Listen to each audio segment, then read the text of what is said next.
భారతీయ railway Tatkal ticket booking విధానంలో కీలక మార్పులు తీసుకొచ్చింది. ఈ మార్పుల ప్రకారం ఇకపై తత్కాల్ టికెట్లు బుక్ చేయాలంటే ప్రయాణికులు తప్పనిసరిగా ఓటీపీ, వన్ టైం పాస్వర్డ్ ధృవీకరణను పూర్తి చేయాల్సి ఉంటుంది.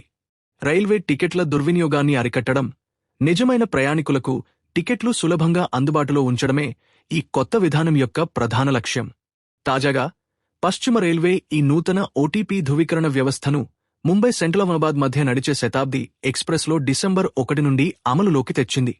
ఈ కొత్త నియమం ఐఆర్సీటీసీ వెబ్సైట్ లేదా మొబైల్ యాప్ ద్వారా లేదా computerised passenger reservation system PRS కౌంటర్ల వద్ద మరియు అధీకృత ఏజెంట్ల ద్వారా బుక్ చేసుకునే తత్కాల్ టికెట్ల అన్నింటికీ వర్తిస్తుంది. టికెట్ బుక్ చేసే సమయంలో ప్రయాణికుడు అందించిన మొబైల్ నంబర్కు సిస్టమ్ ద్వారా ఓటీపీ వస్తుంది అని విజయవంతంగా ఎంటర్ చేసి ధృవీకరించిన తర్వాతే టికెట్ జారీ అవుతుంది. దీనివల్ల నకిలీ నంబర్లు లేదా మోసపూరిత పద్ధతుల ద్వారా టికెట్లను బుక్ చేయడం అసాధ్యమవుతుంది. రైల్వే శాఖ ఈ విధానాన్ని దశలవారీగా దేశంలోని అన్ని రైల్వే జోన్లకు విస్తరించాలని యోచిస్తోంది.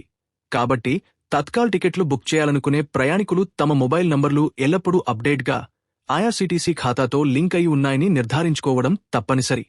ఈ చర్య వల్ల అనధికార ఏజెంట్ల ఆధిపత్యం తగ్గి సాధారణ ప్రయాణికులకు తత్కాల్ టికెట్లు లభించే అవకాశం పెరుగుతుంది.